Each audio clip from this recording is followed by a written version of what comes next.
मुबारक हो तारा। सरियों जब वक्त था तब आप राह को इनकार करने पे मजबूर नहीं कर पाए, और मैंने खुद को समझा लिया। बेहतर होगा कि आप भी खुद को समझा लें। तुम्हें यहाँ देखने के लिए जिंदा नहीं तारा। मैं तो रोज दुआएं करता था तुम्हारी जिंदगी के लिए। क्यों? काफी दुख देनी थी।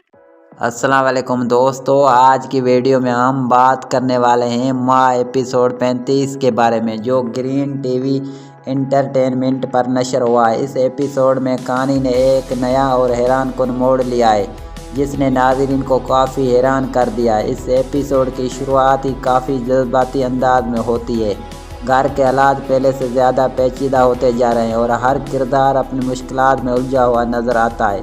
ख़ास तौर पर आयना आसिफ की अदाकारी इस एपिसोड में बहुत मुतासिर कर रही। उनके जज्बाती सेंस ने नाज़रीन को बहुत मुतासिर किया है। दूसरी तरफ अहमद रफ़ीक के किरदार में भी एक नई तब्दीली देखने को मिलती है। इस एपिसोड में कई ऐसे सेंस थे जिन्होंने कहानी को मज़ीद दिलचस्प बना दिया है। पहले अहम सीन वो था जहाँ ख़ानदान के अंदर इख्तिलाफात मज़ीद बढ़ते हुए नज़र आते हैं। दूसरा अहम सीन वो था जहाँ सच्चाई आस्ता आस्ता सामने आने लगती है और हालात मज़ीद पेचीदा होते जा रहे हैं। इसी तरह सुनीता मार्शल ने अपने किरदार को बहुत खूबसूरती से अदा किया है। एपिसोड के आखिर में एक ऐसा मोड़ आता है जिसमें कहानी मज़ीद दिलचस्प हो जाती है। यही वो लम्हा है जहाँ नाज़रीन को एहसास होता है कि आने वाले एपिसोड में बहुत बड़ा ड्रामा होने वाला है। मेरी राय एपिसोड 35 कहानी के लिहाज से काफ़ी मजबूत था।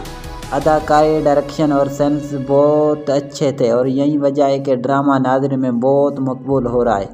दोस्तों, आपको माँ एपिसोड 35 कैसा लगा?